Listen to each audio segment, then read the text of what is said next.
우리 주님을 사랑하시는 분만 아멘 하십시다. 아멘. 선교사님들 위한 시간이 되리라고 생각을 하고 주님 또 허락하신 줄 알고 대답을 했다가 선교사님들이 아니고 여러분이 대상이 되셨다는 생각을 하는 순간 잠깐 걱정이 됐습니다. 왜냐하면 만약에 어차피 통로는 같은 통로인데 선교사님들한테 할 얘기를 조심해서 안 하고 그대로 했다가 여러분 성도들이 선교사님이 받는 은혜를 받고 훌렁 뒤집어져 가지고 다 선교사로 나가면 어떡하나 이런 걱정이 잠깐 됐습니다. 이제 왜냐하면 그 선교지에 나가 계신 분들, 이제 저는 선교지에 나가 계신 분들을 섬기는 일을 하고 있거든요. 그래서 저희 속한 순회 선교단에 두 가지 사역 지령이 있습니다. 첫 번째는 제정신이든 남의 정신이든 일단 선교지에 나간 선교사는 절대로 다시 돌아올 수 없도록 퇴로를 차단하라. 이게 제 첫 번째 저희 순회 선교단 사역 지령입니다. 그 다음에 두 번째는 하여튼 예수 믿는 사람은 절대 편안히 죽지 못하게 해라. 이것이 이제 두 번째 저희 사역 지령입니다. 왜 그러냐면 예수 믿는다는 말은 예수님 핏값 치르고 산 목숨이다 이런 말이잖아요. 그럼 적어도 예수님 핏값만큼 살다가 죽어도 예수님 핏값만큼 죽어야지 그냥 평범한 사람처럼 밥만 꾸역꾸역 먹다가 날짜를 이빠이 채우고 그러고 죽는다. 이게 있을 수가 없는 얘기 아닙니까? 그렇지 않습니까? 그 대차대조를 해야 될 거 아닙니까? 인생을. 그냥 뭘 투자하고 얻은 인생인데 그걸 밥값도 간신히 못하고 죽는다. 이건 말이 안 됩니다. 예수님 핏값만큼 살다가 예수님 핏값만큼 죽어야 됩니다. 그래서 어쨌든 이나저나 또 한 가지 또 속으로 인간적인 생각에 예수를 똑같이 믿는데 나만 고생할 수 없다 이겁니다. 그래서 같이 여러분도 같이 죽자 이겁니다. 그러니까 여러분이 이번 집회에 혹시 마음을 잘 다지고 오셔야 되는데 잘못하다 훌렁 뒤집어지면 그동안 은혜는 받으면서도 요리 피하고 저리 피하고 정말 지금까지 관리를 잘하고 살아봤는데 마지막 순간에 그만. 그 어떤 선교사님은 글쎄 그 집회 시간에 이렇게 참석했다가 깜빡 졸았대요. 마음은 원인데 육신이 약할 수 있잖아요. 깜빡 졸았는데 사람들이 다 우르르 일어나더랍니다. 그래서 깜짝 놀래가지고 이제는 집회가 마치는 시간인가 보다 하고 일어났대요. 나중에 알고 봤더니 선교사 콜링하는 시간에 일어나버린 거예요. 부담되고 아주 찝찝하고 죽겠네. 그래가지고 제정신에 한 게 아니기 때문에 그건 효력이 아니라고 없다고 막 이러면서 아무리 부정을 하려고 해도 또 우리 주님은 너무 순수하시잖아요. 그래서 우리는 말하고 입장 바꾸고 말 바꾸고 그렇게 잘하지만 우리 주님은 너무 순수하셔서 우리가 한 말을 그대로 믿으신다. 이게 문제잖아요. 이게. 그래가지고 그냥 나는 그 제정신에 한 게 아니라고 막 그래서 요리 피하고 저리 피하고 취직을 해도 되는 일이 없고 사업을 해도 말아먹고 자꾸 그러더랍니다. 그래서 비가 부슬부슬 오는 날 밤이면 주님이 나타나셔가지고는 너 그때 왜 일어났니? 너 그때 왜 일어났니? 이러는 바람에 아주 아니 그냥 이렇게 시달리느니 차라리 선교지 가서 죽어버리자 이렇게 하고는 그렇게 나가서 지금 아주 쎄바지게 고생하고 있는 그런 선교사님이 계신 걸 제가 여러 분 봤거든요. 그러니까 어쨌든 하여튼 뭐 저는 책임 못 져요. 어쨌든 미리 다 얘기했으니까 여러분이 나와서 은혜 받고 훌렁 뒤집어져 가지고 또 이렇게 그건 제가 책임 못 져요. 그러니까 은혜를 받더라도 정신 바짝 차리시고 나는 은혜는 받지만 절대 변하진 않는다 이렇게 하고 정신 차리고 계셔야지 잘못하다 훌렁 뒤집어지면 지금까지 편하게 살아오셨던 인생 말년이 고롭습니다. 그러니까 아이고, 그래도 은혜를 받기를 원하시는 분만 하면 합시다. 감사해. 나 이제 부담 없이 하겠어요, 이제. 부담 없이. 아이고. 이번 성회가 이제 오늘부터 시작을 해서 수요일 날까지라고 이제 허락을 받았는데 하여튼 하나님께서 어제까지 우리는 우리 인생에 더 바랄 것 없이 큰 은혜를 다 누리며 살아오셨다 할지라도 오늘은 또 오늘의 은혜가 필요합니다. 그렇죠? 주님은 영원하시기 때문에 그분은 우리가 이전에 경험하지 못했던 이전의 은혜가 절대 모자란 은혜가 아닌데도 불구하고 주님은 날마다 새로운 은혜를 주십니다. 우리가 지금까지 안 주님은 우리가 또 앞으로 알아가야 할 주님에 비하면 전혀 비교도 안 될 만큼 부분적입니다. 주님은 영원하시기 때문에 우리가 그분을 영원히 찬양할 수가 있습니다. 아멘이시죠? 그래서 이번 성회 때 한 가지만 분명히 했으면 좋겠어요. 약속 한마디를 한 가지를 드리고 싶은데, 주님이 약속하신 약속의 말씀을 드리고 싶은데, 잠언 8장 17절에 보면, 죄송하지만 한번 따라해 주시면 좋겠습니다. 나를 사랑하는 자들이 나의 사랑을 입으며 나를 간절히 찾는 자가 나를 만날 것이니라. 아멘입니까? 네. 만남의 법칙이 있습니다. 전심은 전심을 만나고 생명은 생명을 만나게 되어 있습니다. 전심으로 사랑하는, 목숨 걸고 사랑하는 주님의 사랑을 반쪽짜리 관심을 가지고 한번 나가볼까? 한번 들어봐? 시간이 나면 가보지? 이런 정도의 태도를 가지고 만날 수는 없습니다. 목숨 걸고 사랑을 고백하는데 나는 목숨 아닌 단돈 몇 푼도 걸 수 없는 그런 정도의 태도를 가지고 결코 생명을 주는 사랑이 주어진다 할지라도 누리는 복은 허락이 안 됩니다. 그래서 이번 성회는 기왕 참석하시는 거, 저도 목숨 걸고 주님 앞에 통로가 될 것이고, 기왕 1시간이라도 여러분도 목숨 걸고 주님 앞에 은혜 앞에 좀 사모하면서 나오셨으면 좋겠어요. 시간 형편되면 그저 한번 나가줄까, 체면상 교회에서 집회하는데 뭐 이런 식으로 하는 태도는 하나님 앞에는 그 바른 태도가 아닙니다. 하나님 앞에 기왕 드려지는 시간, 정말 주님이 우리에게 찾아오신 것처럼 전심으로 주님 앞에 나아갔으면 좋겠습니다. 아멘이시죠? 네, 아멘, 아멘. 어떤 아주 성공한 부자가 있었습니다. 아주 부자만 아니라 꽤 알려진 아주 유명한 부자입니다. 그런데 사업은 성공을 해도 사업 성공이 곧바로 가정 성공까지 보장한다는 법은 없는지, 사업은 성공했는데 가정 부부 사이가 어려움이 있었습니다. 그래서 갈등 가운데 거의 그 파경의 위기까지 가게 돼서 이제 여러 달 나눠져서 이제 별거 중에 있었는데, 워낙 유명한 사람인지라 그 명성에 큰 타격을 입을 것 같은 두려움에 이 파경의 위기를 해결해 보려고, 그리고 몇 달 동안 별거 중이었던 부인을 찾아갔습니다. 갔으니 그 어색한 분위기는 말로 할 수 없지 않습니까? 그래서 일단 너스레를 떨면서 속에도 없는, 마음에도 없는 말을, 이런저런 말을 늘어놓았습니다. 근데 참 그 자매들은 가지고 있는 특성이, 그게 진심이 아닌데도 어느 날 신랑놈이 와서 손을 이렇게 만지면서 아우 당신 손이 많이 거칠어졌구만, 이러면 들어오면 이번에만큼은 저놈을 아주 확 뜯어놔야 되겠다 이렇게 생각을 했다가도, 그런 말 한마디, 속에 없는 말 한마디를 들으면 갑자기 그런 독한 마음이 다 녹듯이 녹아버리고 그냥 눈물이 팽 돌면서 이렇게 마음이 약해지는 게 또 자매들의 특징이라 그래요. 근데 그날만큼은 와서 막 너스레를 떨고 마음에 없는 소리를 떠드는 그 신랑 그놈의 말에 전혀 은혜를, 지독하게 은혜 못 받기로 아주 소문난 어떤 집사님 얼굴처럼 그 부인이 전혀 은혜를 못 받더랍니다. 그래서 한참 떠들고 입에다 거품을 물도록 이렇게 떠들었는데 전혀 감동을 못 받은 얼굴로 그 신랑 떠드는 그놈 눈을 빤히 이렇게 쳐다보고 아무 소리도 안 하고 그 말만 이렇게 듣고 있더랍니다. 아무 일 없어도 어느 날 갑자기 부인이 남편 눈을 빤히 이렇게 쳐다보면 무서워요. 그런데 가지나 지 한 짓이 있는데 그게 얼마나 끔찍하겠습니까?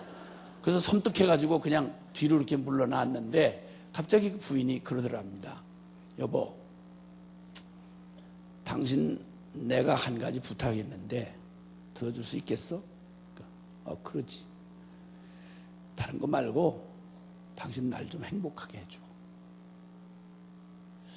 이러니까 이게 심각하게 이렇게 나오니까 이 남자가 아하, 이거 이렇게 밀리다가는 큰일 나겠구나. 그래서 공격이 최선의 방어라는 그 병법을 생각해내고는 갑자기 태도를 확 바꿔서, 아니 이 여자 봐, 이거 한다니까 이거 대단하네 이거. 아니 지금 뭐라 그랬어? 아니 나한테 행복하게 해달라고? 행복 못할 이유가 뭐야? 얘기해봐. 당신이 뭐가 부족해서 행복을 못해? 아니 나같이 이런 부자한테 시집 온 것만 해도 솔직한 말로, 남들 이만한 부자 어디 있어? 별장이 몇 채야? 종이 몇 사람이야? 옷하고 그 신발하고 도대체 당신이 누리는 것 중에 못 누리는 게 뭐가 있어서 뭘 행복 못 하겠다는 거야? 뭘 또 행복하게 해달라는 거야? 이 여자가 이거 정말 웃기네, 이거 정말, 이러면서 아주 거품 불고 난리가 났습니다. 가만히 듣고 있던 그 부인이 사실 따지고 보면 그만한 신랑짜리 쉽지 않지 않습니까? 아니 아무것도 없는 백수놈이 속을 새기는 신랑도 한둘이 아니잖아요. 근데 그래도 재산도 있고 유명도 하고 그만하면 됐지 뭐. 은혜가 될 만도 한데 전혀 은혜를 지독하게 못 받는 어떤 장로님 얼굴과 비슷한 얼굴을 하고 그 부인이 전혀 감동을 못 받는 얼굴로 그냥 많이 여전히 쳐다본 채로 그 떠들고 있는 그놈 주둥이를 계속 쳐다보다가 이렇게 말하더랍니다. 좋아, 당신 그렇게 자랑하고 그렇게 대단한 긍지가 있는 그 돈, 그 집, 그 명예 다 가져가. 당신 다 가져. 그럼 뭐 별장 다 가져. 그럼 나 싫어. 그럼 나 싫으니까 당신 다 가져. 딱 한 가지만 있으면 나는 행복하겠어. 그게 뭔데? 그때 그 부인이 이렇게 대답을 했다고 그래요. 다른 거 말고 당신의 그 마음 좀 나한테 줘봐. 그랬더니 그때까지 자신 있게 떠들던 이 신랑이 갑자기 얼굴이 흑색으로 변하면서 다른 건 다 줘도 그건 못 줘. 왜냐하면 내 마음은 딴 여자한테 줬기 때문이야. 이러더랍니다. 여러분, 사람의 삶에는 핵심이 있습니다. 다른 건 다 줘도 그거는 못 줘. 그러면 행복하실 수 있습니까?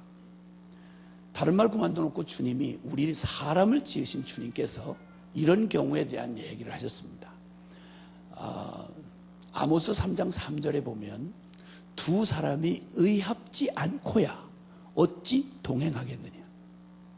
함께 산다는 의미가, 여러분, 부부 생활하는 거, 가정을 꾸린다고 하는 것에는 많은 여러 가지 필요들이 있게 마련이죠. 집도 있어야 되고 법적인 등록도 해야 되고 또 여러 가지 필요한 것을 갖출 것이 많이 있겠죠. 그러나 다른 것 다 있어도 이것 없으면 결코 그게 진정한 부부라 할 수 없는 가장 본질 핵심이 바로 뭡니까?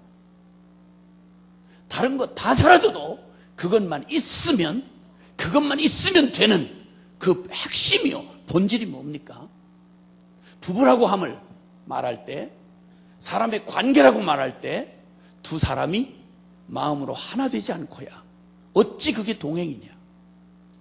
우리나라 옛말에 동상이몽이라는 말이 있습니다. 둘이 한 침상에 누웠는데 서로 다른 꿈을 꿔요. 다른 생각을 가지고 있는 거예요. 비극입니다.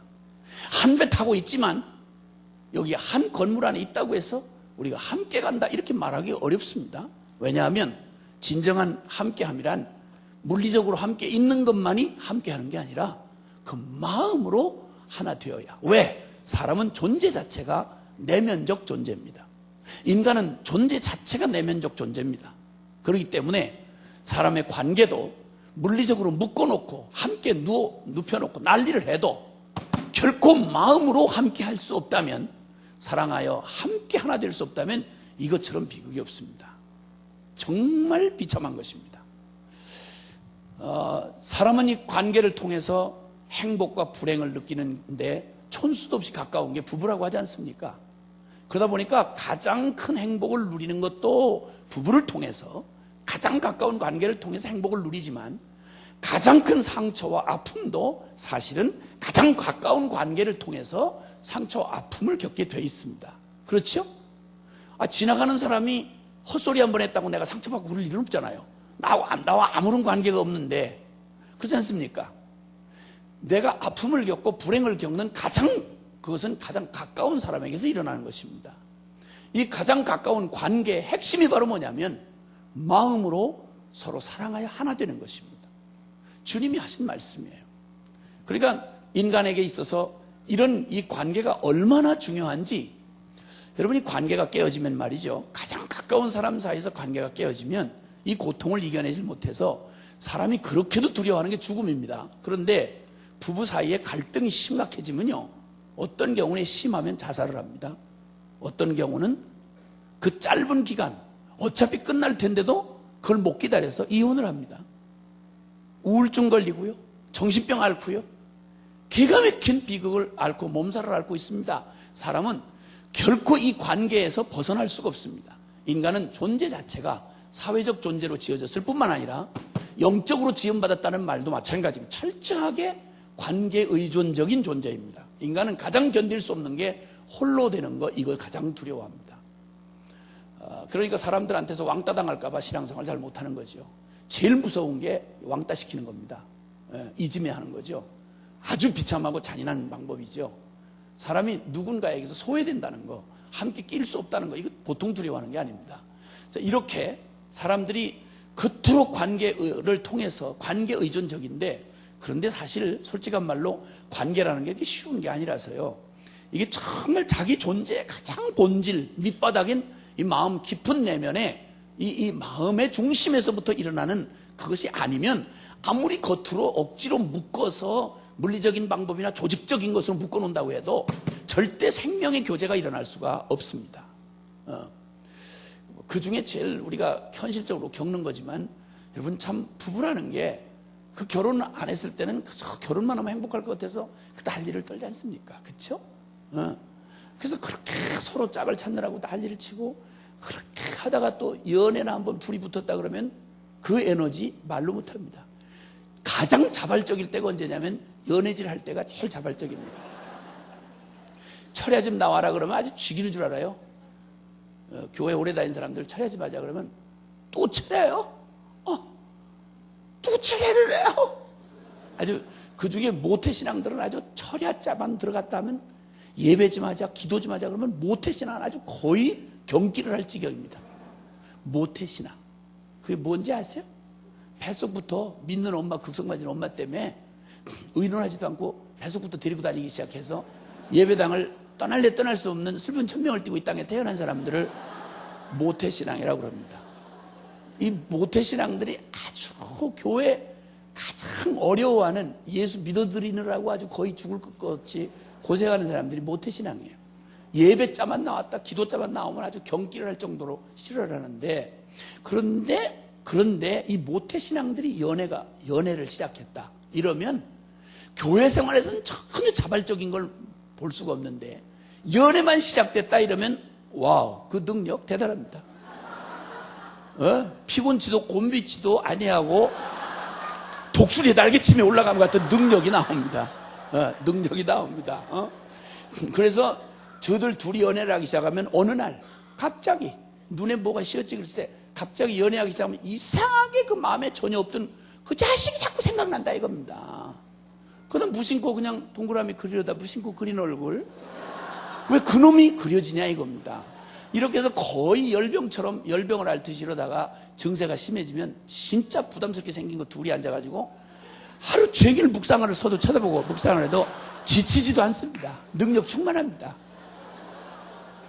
아니 지금이야 다 과거가 흘러간 과거가 돼서 그러시는데 과거 한때 그러셨잖냐 이겁니다. 그렇게 표정을 굳혀가지고 계시면 내가 당황해요. 과거에 그러셨잖냐 이거지, 연애할 때 과거에. 근데 이게 길게 못 간다는 게 좀 아쉬우긴 하지만 하여튼 능력 자체는 충만합니다. 서울 겨울이 얼마나 춥습니까? 서울에 영하 10도가 넘는데 그 밤에 한강 고수부지를요 새벽 1시 2시까지 철야하고 싸돌아다니는 그것들 모태신앙들이에요. 그것들 연애하면서. 누가 서울 시민 중에 거기 서울을 지켜달라고 부탁한 사람 아무도 없어요. 저 둘이 자발적으로 그따구 짓을 한다고. 그럼 그렇게 열렬하게 만났으면 그럼 길이 잘 살아야 될 거 아닙니까? 문제는 아니 그렇게 연애질을 하다가 만났으면 행복하게 아주 그냥 아주 그냥 행복해 죽을 만큼 살아야 될 거 아닙니까? 그런데 현실은 땡혹하지 않습니까? 이놈이 그런 놈인 줄 알았으면 뭐 하려고 그렇게 쫓아다녔겠어요? 그래서 잘못 선택을 해가지고 또 참 이게 잘못 만난 인연 끊기도 어렵잖아요. 너무너무 어려움을 당하고 그냥 정말 문둥이었던 신랑을 만나가지고 너무 고생을 하고 계시는 자매님들이 혹시 여기 계시다면 심심한 위로의 말씀을 드립니다. 얼마나 어려우시겠습니까? 참 진짜 그걸 어떻게 다 말로 표현하겠습니까? 그러나 너무 낙심을 하지 마십시오. 그래도 어떤 희망 중에도 여러분, 어떤 절망 중에도 여러분 희망은 있게 마련입니다. 밤하늘이 아무리 캄캄하고 구름장에 먹장같이 두려워진 밤이라고 해도 자세히 쳐다보면 빛나는 별 하나쯤은 볼 수가 있습니다. 희망을 가지시고 정말 낙심하지 마세요. 포기하지 마세요. 희망을 가지세요. 반드시 그놈이 죽는 날이 옵니다. 반드시 죽습니다. 그러니까 걱정하지 마세요. 전혀 걱정하지 마시고.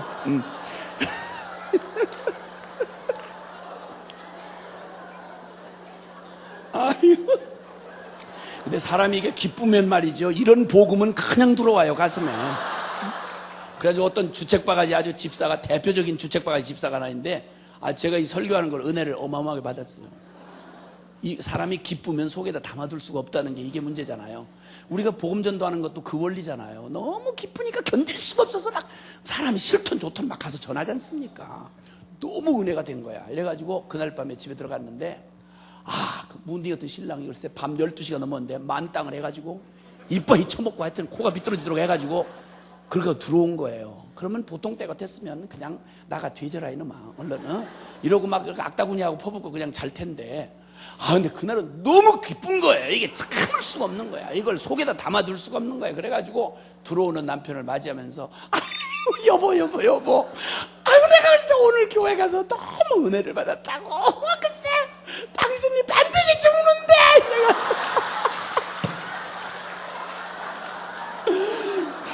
그래가지고 밤새도록 두드려 맞았다는 미확인 보도가 있습니다. 미확인 보도가 있어. 설교를 그따위로 들으면 안 된다 이겁니다. 무슨 말 하자는 얘기인지는 알아들어야지. 그러게 지 편리한 거 들어다가 쪼가리 갖다 들어다가 그렇게 얻어맞을 짓 하고 이렇게 하면 안 됩니다. 얘기의 핵심인즉, 얘기의 핵심인즉, 그렇게 관계도, 우리가 그렇게 의존하는 관계도 그 본질이 바로 뭐냐면 마음 나누지 못하면 비극이다 이 말입니다. 그러면 잠시 끝날 날이 있는 인생사에 관계에도 끝날 날을 전제하고 사는 부부 사이에 이 어려움도, 관계가 어려우면 이렇게 고통이라면 살아계신 하나님과 나 사이의 관계를, 이걸 신앙이라고 그래요. 신앙생활이라는 게 뭐냐? 처음에는 잘 모르고 그냥 교회를 나오죠. 이렇게 나오시는 거 참 귀한 일이에요. 그런데 나오셔서 궁극적으로 그 신앙은 다른 게 아니고요, 교회 이 문화에 익숙해지거나 어디 의식에 익숙해지는 이런 걸로 끝나시면 안 돼요. 그건 좋은 통로가 될 수 있지만 궁극적인 목적은 뭐냐면 살아계신 하나님과 나 사이에 이 생명의 인격적 관계, 이걸 보고 신앙이라고 그래요. 그래서 신앙 좋다라는 말은 바로 살아계신 하나님과 그 관계가 살아있는 생명의 관계다 이 말이에요. 아멘입니까? 근데 만약에 하나님하고 나의 관계가 이렇게 잘못 어긋난 고통 가운데 있는 부부 사이처럼, 마음을 나누지 못하는 부부 사이처럼 호적은 교적부에다 올려놨는데, 직분도 있는데, 이런저런 의무도 있어서 교회의 일원이 돼서 사는데, 그냥 의무적으로 더 이상 생명의 관계도 기쁨도 주님과의 살아있는 감격적 교제도 없이 그냥 예배 의식 따라서 그냥 하고 지옥 가기 무서워서 그냥 예배당을 다닌다, 이것처럼 비극이 어딨냐 이 말이요. 호적은 올려놨는데 전혀 마음이 없는 채로 억지로 살아가야 하는 부부도 비극이라면, 살아계신 영원한 하나님과 나 사이가 이런 종교적 어떤 의무나 내지는 어떤 두려움 때문에 간신히 법적으로 이름만 올려놓은, 그래서 주일날이면 간신히 예배당 나와주는 이런 살았다 하나 실상은 죽은 생명력 전혀 없는 종교 행위. 여러분, 다른 세상의 많은 종교는 종교로서 가능해요. 그러나 기독교는 종교나 따위가 아니란 말이에요. 중연불이 아니란 말이에요. 하나님이 살아 계신 하나님이시기 때문에, 그래서 그분과의 관계도 죽은 의식이 능사가 아니고 살아계신 하나님과 생명의 관계, 인격적 관계, 아멘입니까? 이걸 신앙, 살아있는 신앙이라고 말하는 거예요. 그래서 예수 믿는 건 억지로 쥐어짜가지고 종교 행위를 배워가지고 이렇게 하는 쥐어짜는 종교 행위가 아니라, 누가 말려도 아무가 뜯어 말리려도 말릴 수가 없는 생명으로 믿으려고 용을 쓰는 게 아니라 믿어질 수밖에 없는 이 복음이 바로 그런 복음이다 이 말이죠. 살아계신 주님을 만나면 그때는 억지로 주님을 위해 살아주는 게 아니라 누구도 못 말려서 주님 믿는 그게 우리에게 삶의 힘이 되는 거예요. 그래서 시편 18편 1절에는 나의 힘이 되신 여호와여 내가 주를 사랑하나이다. 아멘입니까? 아멘.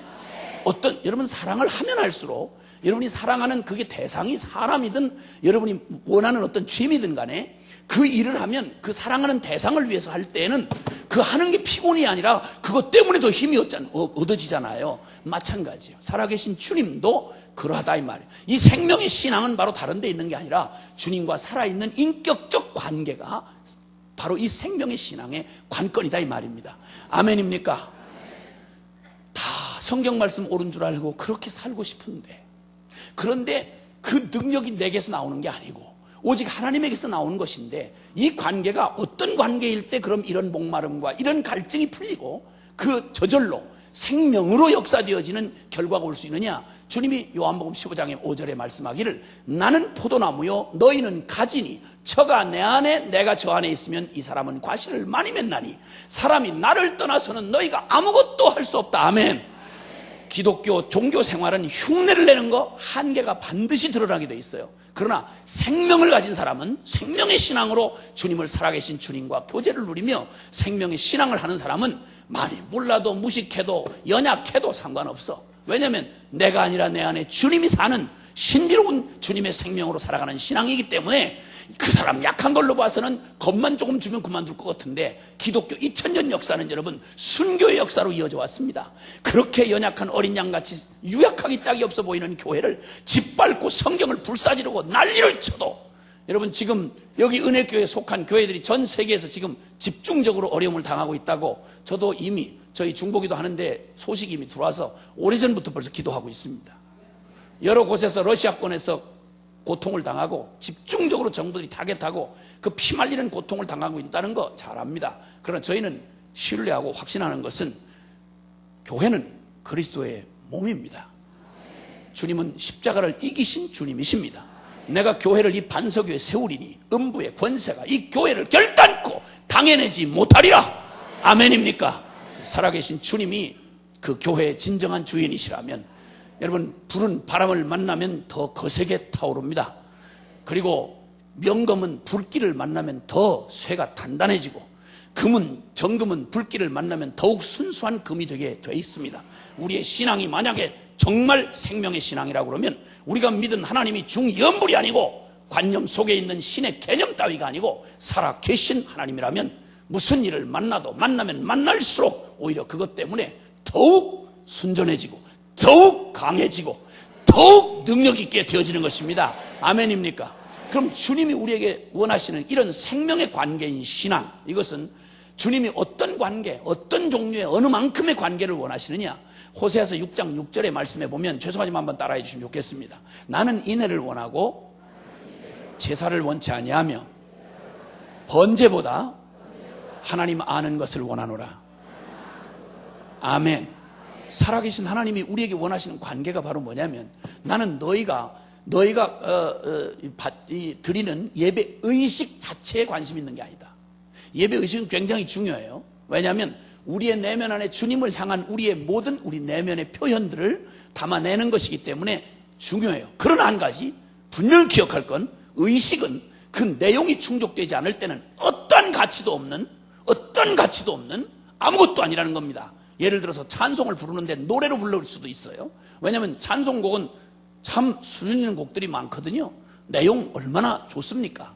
그런데 살아계신 하나님에 대한 우리의 내 내면의 주님을 향한 감격과 사랑과 그분을 향한 신앙과 그분을 향한 우리의 정성이 표현되는 수단으로서 노래가 찬송이 되는 거지, 노래 자체만 만약 한다, 목소리 화음을 잘 맞췄다, 멋지게 그 코러스를 했다, 여러분 이런 게 도대체 찬양하고 무슨 의미가 있겠어요? 그 찬양은 진정한 살아계신 하나님에 대한 우리의 감격과 신앙 고백이 표현되는 한 수단으로서 노래라는 수단이 사용되는 거지, 진정한 찬양이란 찬양 받으실 만한 존재에 대한 우리 전인격적인 우리의 영혼의 진정한 높임을 찬양이라고 그러지 않습니까? 아멘입니까? 주님은 말씀하기를 나는 너희의 제사 의식에 관심 있는 게 아니라 나는 너에게 관심 있다. 너의 마음 다한 사랑을 내가 원한다. 그리고 한 걸음 더 나가서 주님이 말씀하는데 나는 내게 원하는 것은 번제물보다, 즉 성공보따리나 대단한 너희의 업적이나 너희의 대단한 어떤 무엇을 가지고 내게 나오는 너희에게 있는 무엇을 원하는 게 아니고 나는 너희가 나 하나님 알아주기를 원한다. 아멘. 인격적인 관계는, 여러분, 인격이라고 하는 존재는 옆에 아무리 붙어서 오래 살아도요, 여러분 이 교회 개척될 때부터 같이 초기 멤버라 해도 서로 관심을 두지 않으면요, 마음을 나누지 않으면 30년의 곱을 살아도요 전혀 몰라요. 인격적인 존재는 마음을 서로 나눌 때에만 비로소 알아지는 존재죠. 부부가 몇십 년을 살아도 전혀 남남보다 못한 부부 많지 않습니까? 그렇죠? 같이 옆에 있다고 알아지는 게 아니에요. 여기 안다라는 말, 살아있는 인격적인 존재에 있어서 그 관계의 깊이를 말하는 건데, 이 깊이는 하나님이 우리와 맺고 싶은 이 생명의 이 관계는 어느 만큼 원하시는 거 아니? 너희가 나 하나님 알아주기를 원한다. 여기서 이 안다라고 하는 말을 이해하는 데 도움이 되는 이 성경에 쓰여지는 원어 가운데는 야다라는 원어가 있다고 그래요. 이것은 체험하여 알다 이런 말입니다. 이 체험하여 알다라는 말을 이해하는 데에는, 이 야다라는 말을 이해하는데 주님이 저같이 둔한 사람을 이해시키는데 주님이 사건을 하나 사용하셨습니다. 저는 저희 마누라하고 한 30년이 넘게 살았습니다. 왜냐면 우리 큰애가 30이 넘었으니까. 근데 왜 이렇게 일찍 났냐 그러지 마세요. 그냥 다 주님이 허락하셔서 그렇게 된 거니까 걱정하지 마시고. 저희 애들이 이제 5이거든요. 근데 적어서 지금 놀라시는 거죠? 네, 적어서. 감사해요. 근데 더 낳기는 어려울 것 같아요. 저희가 여러분의 기대에 부응해드리지 못해서 죄송해요. 근데 하여튼 저희 큰애가 30이니까 30년은 넘게 살았는데, 근데 하여튼 저는 제 아내의 호적에 관한 프로필을 제가 몰라요. 왜냐면 그걸 어떻게 신경 쓰고 뭐 날마다 그 호적 해봐 보면서 살 게 아니잖아요. 그래서 제가 장인 이름을 몰라요. 용서해 주세요, 국민 여러분. 왜냐면 그분 장인을, 제가 제 아내를 만날 때 장인이 이 세상 분이 아니고 돌아가신 분이었어요. 그래서 제가 산 사람도 모르는데 돌아가신 분 이름을 내가 어떻게 알겠어요, 솔직한 말로. 그냥 장인이 있으니까 저 딸이 나왔겠지 알면 되지. 그걸 무슨 이름 꼭 알아서 뭐 하겠습니까, 주여. 근데 어쨌든 그래가지고 그래서 사는데, 근데 저보다 제 마누라의 호적사항에 대해서 더 정확히 알 수 있는 사람이 있어요. 그게 누굴까요? 동사무소 호적계장이 더 잘 알죠. 사람은 10분만 호적을 이렇게 열람해 보면 제 마누라에 대한 호적사항을 정확히 알 수 있어요. 저보다 더 잘 알아요. 근데 제 마누라의 호적에 관한 프로필을 알았다고 해서 제 아내를 안다고 말할 수는 없는 거예요. 그에 관한 정보를 안다는 말이지 그 사람을 안다는 말하고는 다른 거예요. 만약 그따구 소리를 하고 돌아다녔다, 호적계장님이 글쎄 우리 마누라의 이경이라는 여자를 잘한다 이러고서 막 동네 떠들고 돌아다닌다, 그러면 제가 일단 나가서 그놈 목을 먼저 비튼 다음에 그 다음에 제가 와서 다음 계속 얘기를 하겠다 이겁니다. 생각만 해도 짜증난 얘기 아닙니까? 어쨌든 그래도 나는 오래 살아서 같이 산전수전 겪었으니까, 애 5 낳고 살았으니까 이젠 어지간히 안다 이렇게 생각을 했어요. 그런데 주님이 저의 생각의 지경을 넓히셔서 성경이 말하고 있는 그 안다라는 말의 의미를 깨닫게 하시려고 한 사건을 허락을 하셨어요. 하나님이 그렇게 하셨다는 말이 아니고 허락을 하셨어요. 2000년도에 제 아내가 암투병을 했습니다. 저희 가족에게서 암이 있을 거라고는 누군들 바라겠습니까만은 꿈에도 생각 안 했습니다. 왜냐하면 생활 습관이 보통 의학적으로 말할 때 암하고는 전혀 거리가 먼 사람이거든요. 근데 예기치 않게 암이라는 진단을 받게 됐습니다. 그때는 제가 유럽 사역을 위해서 7개국 사역을 위해서 한 4개월 가까운 시간을 팀과 함께 나가 있을 때였습니다. 각 지역의 선교사들과 연합해서 사역 일정을 아주 빡빡하게 잡아놨기 때문에 저 하나 빠지면 왕창 다 사역이 깨지는 바람에 도저히 들어올 수가 없는 상황인데, 국제전화 여러 번 하면서 독일에서 첫 집회를 하면서 이제 전화를 하고 알게 된 건데, 그냥 전혀 예기치 못했다가 암이라는 판정을 받은 겁니다. 그것도 이미 많이 급속하게 진전 중이라서 빨리 수술 안 하면 안 된다는 거예요. 상황을 여러 백방으로 알아보았지만 제가 들어올 수 없는 상황에서 저희 아내가 수술을 받게 됐습니다. 무소유로 살겠다고 떠벌리고 살아온 지 30년 세월이 지나가는데 내일 먹고 살 걸 준비해 놓고 살지 않고 늘 주님이 문자 그대로 저희의 주님이신데, 아이는 5에다가 이름 없는 전도자로 오늘은 여기 내일은 저기 이렇게 하고 떠돌아다니는 전도자 마누라의 애는 5이고 집안에 기둥 같은 아내가 살지 죽을지 모르는 암병에 걸렸다고 생각이 되니 수술비 하나 마련해 놓고 사는 사람이 아니거든요. 그러니 얼마나 마음에 어려움이 있었겠습니까? 그러다가 이제 몇 번의 통화 끝에 아내가 이제 제가 못 들어간 상황에서 수술을 받으러 병원으로 가던 중에 전화를 받았나 봐요. 그래서 제가 전화를 통해서 통화를 했습니다. 여보, 당신하고 내가 지금까지 어떻게 살았는지는 우리 주님이 증인이시지 않냐? 주의 종답게 살다가 주의 종답게 죽게 해달라고 부탁한 거 우리 주님이 기억하신다. 당신 이 병으로 못 죽어. 절대 당신 이 병으로 못 죽어. 주님이 당신 데려갈 수 없어. 그리고 내가 지금 금식 중이야. 함께 내가 기도로 같이 싸울 테니까 두려워하지 마. 걱정하지 마라. 주님이 함께 의사손 붙잡아서 주님이 수술해 줄 거야. 걱정하지 마라. 그리고 이제 간절히 기도를 했습니다. 간절히 기도해라 말을 할 것도 없고 간절히 기도가 되더라고. 그래서 아주 간절히 기도를 했습니다. 기도를 했는데 예수님 이름으로 기도합니다 그러는데 수화기에서 아멘 소리가 안 들려. 이건 보통 가정에서는 통과될 수 있는 얘기지만 저희 집안 분위기상 기도를 했는데 어떤 상황에서든 예수님 이름으로 기도했는데 아멘을 안 했다. 이거는 반역에 가까운 죄예요. 이거는 있을 수가 없어요. 저희 집안 분위기 자체가 그런 걸 용납을 할 수가 없는 분위기예요.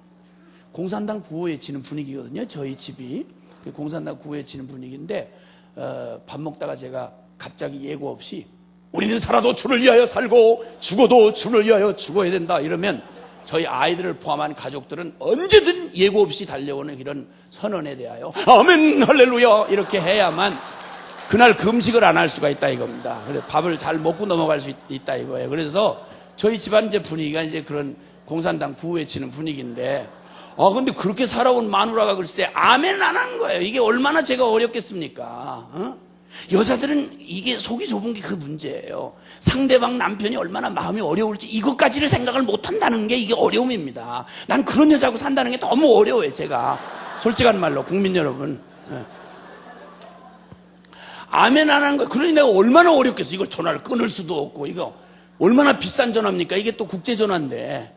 그래서 이러고 있는데 갑자기 한참 뜸을 들이더니 아마 이게 참다가 터진 것 같아요. 갑자기 울음을 이게 참지 못하고 울음이 확 터지더니 한참 울더니 뭐라고 그런 거 아니? 전혀 저랑 사는 대화 내용에 그런 종류의 대화는 전혀 허용이 될 수 없는 대화. 우리 집안 분위기상 용납될 수 없는 대화. 뭐 이게 이제 울다가 뭐라고 하니? 여보, 나 무서워요. 나 무서워. 여보, 나 무서워요. 그러고는 막 우는 거예요. 지구 반대편에서 이걸 전화를 듣고 있는 거예요, 제가. 근데 제가 마주 앉아 있었으면 저의 의지는 늘 준비가 돼 있거든요. 만약 내 앞에서 그따위 짓을 했다. 이거는 용서가 불가능한 일이에요. 수학이 확 날라갔지. 응? 이 여자가 이게 하나님이 돌아가셨냐? 왜 분위기 자꾸 날려 이거? 아니 하나님이 뭐 암에 쩔쩔매는 그런 하나님이냐? 뭐 믿었어? 이러고 막 난리를 쳤을 텐데 독일에서 수화기를 던져봐야 무슨 소용이 있어요. 근데 제 의지는 분명히 이렇게 준비가 돼 있는데 나 깜짝 놀라요. 그때 제가 제 의지하고 전혀 다른 내 내면 안의 반응을 나 그때 처음으로 제가 발견한 거예요. 내 내면 안에 전혀 준비도 의도한 것도 아닌데 나도 모르게 그 말을 듣는 순간 시차를 둘 것도 없이 그 말을 듣는 순간 제 안에서 내 이 내면 안에 또 다른 제가 뭐라고 소리를 지른 거 아니? 하나님, 나 무섭습니다. 하나님, 나 무섭습니다. 하나님, 이번은 좀 살려주세요. 하나님, 나 무섭습니다. 너무 당연히 있어야 될 사람으로 알았다가 갑자기 그 사람 존재를 흔드는 이 사건을 한번 딱 당하고 나니까 난 마누라가 내가 늘 천당 간다는 건 늘 날마다 노래를 하고 살았지만 나 갑자기 마누라가 없어진다는 생각을 꿈에도 해본 적이 없는 거예요. 그러니까 얼마나 어리석어요. 글쎄 언젠간 죽을 텐데 그걸 꿈에도 생각을 안 하다가 갑자기 이러니까 이걸 어떻게 수습이 잘 안 되는 거예요. 그때 나도 모르게 내 안에서 반응하는 그걸 보면서 제가 깨달았어요. 야다라는 말의 의미를, 누군가를 안다라는 말은 그것은 그 마음을 공유하는 것이다, 이런 말이에요. 이 말은 어려운 말이 아니고요, 여러분이 정말 어떤 대상을 너무 사랑하면요, 그러면 동일시가 일어나요. 그래서 그 사람에게 일어난 건 내게 일어나는 일이 돼요. 딴 말 말고 여러분이 여러분 자녀, 너무 사랑하는 애끼는 딸이 설명할 수도 없는 고통 때문에 여러분 눈앞에서 눈물을 뚝뚝 떨고 고통스러워하는 모습을 만약에 엄마는 아빠로서 지켜본다고 생각해 보세요. 무슨 일이 일어나나? 그러면 그 아이의 고통이 고스란히 내가 아픈 것보다 더하죠. 그렇죠? 그 고통이 고스란히 내 고통이 되는 거예요. 그리고 그가 기쁘면 내가 기쁨이 되는 거예요. 뭐 설명, 이해, 분석할 필요가 없어요. 이걸 마음을 공유하다 이렇게 말해요. 이걸 안다 이렇게 말하는 거예요. 아멘입니까? 네. 주님이 원하시는 우리와의 관계가 바로 그런 관계라는 거예요. 주님이 원하시는 관계가 그런 관계라는 거예요. 너와 내가 갖고 싶은 관계가 다른 관계가 아니라 바로 네가 나 알아주기를 원한다. 하나님이 우리에게 기대하시는 신앙, 죽지 못해 예배당을 나와줘야 하거나 지옥이 무서워서 하나님을 믿어줘야 되는 이런 게 아닌, 죄의 종로로 타던 우리를 간신히 건져내서 하나님 두려워하면서 쩔쩔매면서 끌려다니는 이게 아닌, 주님이 그토록 사랑하신 그 사랑에 반응하여서 주님과 내 마음이 하나가 돼요. 서로 사랑하여 하나가 돼요. 그 마음이 하나가 돼요. 네가 나 알아주기를 원한다. 그래서 요한복음 17장 3절에 보면 거기에 영생이란 참 유일하신 하나님과 그의 보내신 자 독생자 예수 그리스도를 아는 것이니이다. 아멘입니까? 이렇게 안다는 말은 중요한 거예요. 이건 생명의 관계를 말합니다. 그와 내가 둘이 아니라 하나입니다. 근데 주님이 이런 요구를 하시는 주님은 우리를 어떻게 사랑하셨느냐? 그분이 바로 그렇게 하신 거예요. 하나님 사랑의 눈으로 너를 어느 때나 바라보시고 하나님 인자한 귀로서 언제나 너에게 기울이시니 어두움에 밝은 빛을 비춰주시 너의 작은 신음에도 응답하시니. 남편도 들을 수 없고 아내도 들을 수 없는 여러분의 영혼 안의 작은 신음을 어떻게 주님이 듣는단 말이죠? 나를 그분이 그 마음을 공유하시지 않는 한 어떻게 그거 듣죠? 불가능한 거예요.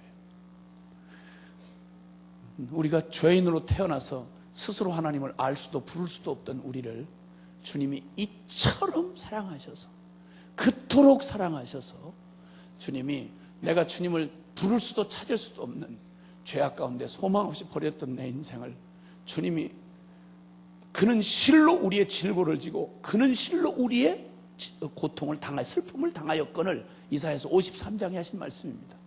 그래서 십자가가 가능했습니다. 주님이 우리의 마음을 함께 공유하셔서 나의 신음을 주님이 들으시고, 주님이 내가 져야 할 짐을 대신 지시고 내가 걸어야 할 그 길을 대신 감당하셔서 우리가 하나님을 사랑한 것 아니요 하나님이 우리를 먼저 사랑하셔서, 아멘이십니까? 그렇게 해서 우리를 구원하신 하나님의 놀라운 은혜가 오늘 여기까지 저와 여러분의 생애 여정 가운데 그토록 주님 마음의 모습을 받고 그토록 주님 등지고 고집부리며 완고하고 패역하여 떠나갔던 우리를 끝까지 포기하지 않으시고, 내가 저지른 내 죄값 때문에 나의 운명 때문에 신음하고 눈물 지을 때 주님이 우리의 눈물을 당신이 그냥 보실 수가 없는 거예요. 우리의 신음하는 내 영혼의 신음소리를 천둥 우레소리처럼 주님 귀에 들리는 거예요. 그리고는 이처럼 사랑하사, 하나님이 이처럼 세상을 사랑하사 당신 필요하다면 당신의 아들을 잡으시면서까지, 당신의 아들을 포기하면서까지 저와 여러분을 선택해야만 했던 하나님의 이 결정과 선택이 오늘 저와 여러분이 있게 하신 겁니다. 이런 주님이 우리에게 요구하시는 거 당연하잖아요. 내가 너를 사랑하는 것과 동일하게 내가 나를 사랑하는 것, 이게 바로 내가 너를 창조한 목적이다, 이렇게 하는 거예요. 웨스트민스터 대소요리 문답이라고 하는 교리 문답에 보면 성경의 교리들을 묶어서 이렇게 정리해 놓은 겁니다. 제1문, 인간의 제일 되는 목적이 무엇이냐? 라는 질문입니다. 이 질문에 대한 대답이, 성경적 대답이 뭔가 하니, 우리가 그를 영화롭게 하고 하나님을 영화롭게 하고, 그런데 어떻게 영화롭게 하느냐? 우리가 무슨 재주로, 무슨 돈 벌어다가 무슨 성공을 해서, 아니,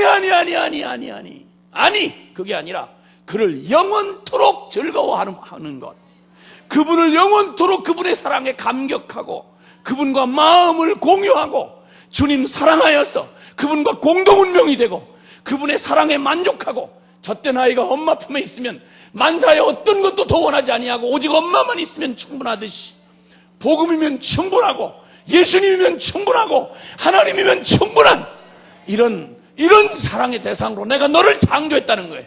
주님이 우리를 통해서 영광을 받으시는 것은 주님이 우리의 삶의 전부가 되시는 거예요. 나의 사랑의 전부가 되시고 나의 모든 의지의 전부가 되시는 거예요. 주님이면 충분한 거지요.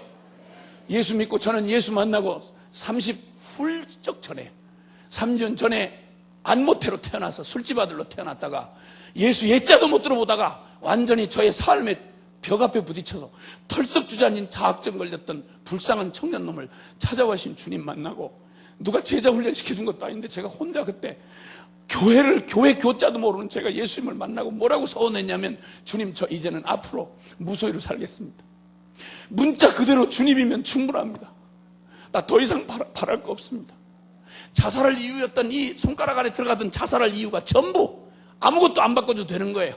망한 술집 아들, 부끄러운 혈통, 그리고 그 짧은 학벌, 그리고 그 빈약한 인격, 그 더러운 수많은 나를 슬프게 하고 자살할 이유였던 이게 예수님 딱 만나고 나니까 더 바랄 것도 없어지더라고. 주님이면 충분하더라고.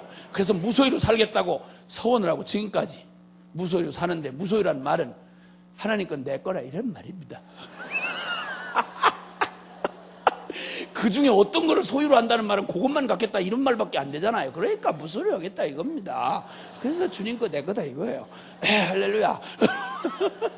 행복해 죽습니다. 오죽 좋으면 저 혼자 좋을 일이지, 어지간히 좋아가지고 남 보고 뭐 해라 말아라 믿어라 말아라 이렇게 안 합니다. 너무 좋아 미쳐가지고 5 아이들 다 선교사로 바쳤고, 그리고 지금 전 세계, 많이는 아니지만 한 5, 60개 나라 돌아다니면서 미쳐가지고 나하고 머리털 하나 안 섞인 사람들한테 가서, 그 사람들 오지 말래 날 보고, 근데 나는 널 사랑한다고 계속 가요. 이렇게 오지간히 좋아가지고는 이런 짓 못합니다. 주님이면 충분합니다. 어떤 가난의 골짜기도, 아무리 대단한 성공의 복판에서도 난 내 정신 안 뺏깁니다. 주님하고는 아무것도 바꿀 수가 없습니다.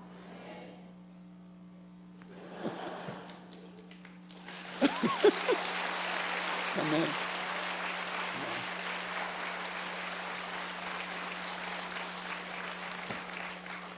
우리 인간의 비극은 하나님 없는 비극입니다. 젖된 아이가 엄마 손을 잃어버렸다고 생각해 보십시오. 끔찍한 겁니다. 우리 인생에 가장 완전한 회복의 꿈이 있다면 그것은 임마누엘 되신 하나님과 동행하는 겁니다. 주님은 임마누엘을 어떻게 이루셨는가 하니, 십자가에서 나의 죽음에 함께 연합이 되시고 당신의 부활에 우리를 연합시키셔서 갈라디아서 2장 20절의 비밀을 이루어 놓으신 겁니다. 이번 성회는 바로 이 비밀을 여러분 안에 풀어주시는 하나님의 축복이 되실 겁니다. 내가 그리스도와 함께 십자가에 못 박혔나니 그런즉 이제는 내가 산 것 아니 오직 내 안에 그리스도께서 사신 것이라. 이제 내가 육체 가운데 사는 것은 나를 사랑하사 나를 위하여 자기 몸을 버리신 하나님의 아들을 믿는 믿음 안에서 사는 것이라. 할렐루야. 예수면 충분하고, 예수면 너무 행복하고, 예수면 온 인류가 마지막 기다리는 복음이 될 수 있고, 할렐루야. 나한테도 충분하지 않는 복음을 누구한테 전하겠단 말입니까? 나도 못 바꾸는 복음을 누구한테 전한단 말입니까? 나도 못 믿는 믿음을 누구한테 감히 전할 수 있단 말입니까? 복음이란 그런 중연불이 아닙니다. 정신통일이 아니고 종교나부랭이가 아닙니다. 살아계신 하나님 만나면 눈이 뒤집힙니다. 살아계신 주님 만나면 우리의 인생에 축이 바뀌어버립니다. 할렐루야. 주님께서 우리의 삶에 이 놀라운 은혜를 베풀어 주시기 위하여 오늘 주님이 여러분에게 물으시는 한 말씀만 드리며 마치려고 합니다. 오늘 여기 읽었던 본문의 배경은 예수님이 3년이나 데리고 다니던 제자들과 함께 주님이 3년 동안 그들이 태어나서 듣도 보도 못한 천상의 음성을 들었고 하늘의 메시지 진리를 보았고 그리고 말씀이 육신이 되신 예수 그리스도를 그분 만나서 사람으로 태어나서 그렇게 인격적이고 그들의 존재를 하나님의 형상으로 그렇게 대해주신 분은 인류 역사에 전무했던 일이었습니다. 12 제자들 다 비린내 나는 저 어부들에 불과했습니다. 무식했습니다. 사회 하층 거민이었습니다. 그런데 주님 만나서 3년 반 동안 꿈결 같은 시간을 보냈습니다. 그런데 이 놀라운 시간을 보냈는데 그들은 3년 만에 주님이 당신이 이 일 때문에 왔다고 하던 십자가의 비밀 앞에 딱 부딪히는데, 십자가는 인간의 이성 가지고 이해되거나 믿어질 수 있는 사건이 아닙니다. 십자가 충격이 얼마나 컸던지 그 앞에 자신들의 실존이 그냥 드러났습니다. 잘 아신 대로 수제자 베드로는 예수님이 바로 지척에 저기서 신문당하고 있는데 죽는 데까지 따라가겠다는 그 진심을 가졌던 게 베드로입니다. 베드로는 정말 진심으로 주님을 따라가고 싶었던 사람입니다. 그러나 그는 여전히 육체에 한계에 있었던 사람입니다. 계집종의 말 한마디, 너 예수 당이지라는 말에 간이 뚝 떨어지면서 그냥 자기도 모르게 저주 맹세 부인을 했습니다. 이게 평생의 아픔이 돼서 지워지지 않는 상처가 됐습니다. 가장 사랑하고 목숨 바쳐 사랑하는 주님을 가장 주님이 필요한 시간에 주님을 부인했다는 이 자책감을 누구한테도 지울 수가 없는 겁니다. 이 아픔을 가졌는데 주님이 부활하신 거예요. 그러고 나니까 이게 너무 고통스러운 거죠. 훌륭한 선생님이라고 해도 따라가기가 부담스러웠는데 자기는 무식한 어부잖아요. 근데 살아계신 부활하신 하나님이시면 자기가 어떻게 그 하나님의 제자가 돼? 나중에 비참한 실패감이 찾아왔습니다. 그리고는 부활 후 3번째 나타나셨을 때 베드로가 주님의 부활이 너무 확실해지자마자 자기 안에 찾아온 절망 때문에 동료들에게 이렇게 말을 합니다. 여보게들, 나 이제 고기 잡으러 가네. 자네들 알다시피 나 어부 아닌가. 3년 반 전에 이해도 안 되는 말에 너 사람 낚는 어부 되게 하리라던 주님 말에 내가 무에 끌리듯이 따라와서 내가 한동안 나도 모르게 주제 파악 못하고 많이 설쳤네. 근데 내가 이제 보니 주제 파악이 되네. 나는 고기나 잡아먹어야 될 놈 아닌가. 내가 무슨 사도란 말인가. 내가 무슨 주의 종이란 말인가. 다 틀렸네. 난 고기나 잡으러 가네. 비참한 마음으로 떠나니까 6명의 제자들이 우르르 다시 따라와서 3년 반 전에 주님 따르기 위해서 버렸던 금을 다 다시 빌려가지고 비참한 실패의 밤을, 처절한 배신의 밤을 거기 그물을 풍덩거리는데 고기 한 마리도 안 잡힌 지친 그 밤을 보내고 있었습니다. 사랑하는 여러분, 누군가 이런 얘기를 하더라고요. 갈보리 언덕이 있고 디베랴 아침이 있는 성도는 결코 망할 수 없다고요. 우리 주님은 우리 죄를 대신해서 갈보리 언덕에 죽으셨을 뿐만 아니라 당신을 따라오다가 더는 따라갈 수 없이 털썩 주저앉고 배신한 제자들을 다시 찾아오셔서 나 같은 건 틀렸어. 자기 존재적 절망 앞에 털썩 주저앉은 놈을 찾아오셔서 잘난 일 한 것도 아닌데 주님 배신하고 떠나간 놈들인데 바닷가에다가 모닥불 지펴놓고 거기다 떡과 고기를 지치고 배고프고 그리고 밤새 시달린 그들을 위해서 떡과 고기를 준비해 놓으시고요. 그 물이 뚝뚝 떨어진 채 고개를 못 들고 비참하게 쭈그리고 앉아있는 그들에게 주님은 그걸 먹이시는 거예요. 그리고 가장 누구보다 마음이 어려웠을 베드로에게 이렇게 물으십니다. 요한의 아들 시몬아. 베드로란 이름은 주님이 붙여준 반석이란 뜻의 이름이거든요. 근데 반석이라 불렀으면 북으로 도망갔을 거예요. 근데 3년 반 전 주님이 그때 처음 만나 부르시던 그 이름, 요한의 아들 시몬아 라고 부르시더니 이렇게 물으셨습니다. 네가 나를 이 사람들보다 더 사랑하느냐고 물으셨어요. 이때 베드로의 대답, 예, 제가 주님을 사랑하는 줄은 주께서 아시나이다. 여러분, 이 대답이 무슨 대답인지 아십니까? 그냥 제가 주님 사랑합니다 이렇게 대답하면 될 텐데 이 사람 사랑한다고 대답할 수가 없는 상황이죠. 주님을 모른다고 3번에 부인했고 그 끝에 부활한 주님 보고도 자기 스스로 절망감 때문에 고기 잡으러 도망쳐온 사람이에요. 근데 그럼에도 불구하고 나 사랑 못해요. 나 같은 게 무슨 사랑이에요. 이렇게 말할 수도 없어. 그런다고 사랑한다고 말할 수도 없고. 그런데 내가 사랑하는 줄은 주님이 아십니다. 이 말은 무슨 말인 거 아니? 이런 말이라고 할 수 있겠어요.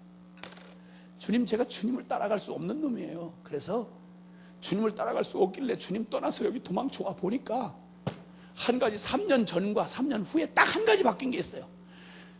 모자란 인생인 나는 분명한데, 나는 여전히 베드로인데 한 가지 분명히 3년 반 전하고 달라진 게 있더라고요. 그게 뭐냐면, 내게는 3년이 지나는 동안, 당신하고 지난 이 시간이 지나는 동안은 내게는 예수님밖에 남은 게 없는 걸 깨달았다고.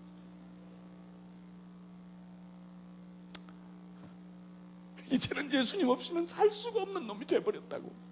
따라갈 수도 없는 놈이. 그렇다고 주님 없이 떠나서 나 혼자 살아보려고 하니까 내게는 예수님밖에 남은 게 없는 거야. 내가 주님을 사랑하는 줄은 주님이 아시나이다. 그랬더니 놀랍잖아요. 주님이 다른 요구를 안 하셨어요. 그 말 딱 들으시고는 그가 팽개치고 온 사도의 직분을 다시 맡겨주세요. 내 어린 양을 너에게 부탁한다. 더 각오해라, 잘나라, 뭘 준비해라, 이런 말 한마디도 안 하셨어요. 내가 나의 어린 양을 너에게 부탁한다. 주님이 듣고 싶었던 거 그거예요. 나 스스로는 할 수 없다는 절망, 그러나 주님 없이는 절대 살아갈 수 없는 존재가 되었다는 이 사실. 여러분, 이 일을 주님이 이루셨어요. 놀라운 일을 이루신 거예요. 겉에 베드로는 변한 게 없어요. 모자라고 부족한 거 똑같아요. 그런데 한 가지 달라진 게 있었어요. 그게 뭐냐면, 예수 없이는 한순간도 살 수가 없는 거예요. 주 없이는 살 수가 없는 거예요. 이거 하나 주님이 3년 동안 이뤄 놓으신 거예요. 그리고는 성령을 부어주시니 예수만 남게 된 제자들을 통해서 주님은 그 예수의 증인 삼아 이 땅을 이렇게 바꿔놓으신 거예요. 할렐루야. 오늘 이 자리에서 주님 묻고 계신, 이번 성회 동안 하나님은 바로 이 주님의 이 비밀을 여러분 안에 보이시고, 주님 여러분의 생명 안에 가장 행복한 고백을 복음의 능력으로 받아내시고야 말 거예요. 우리 두 손을 좀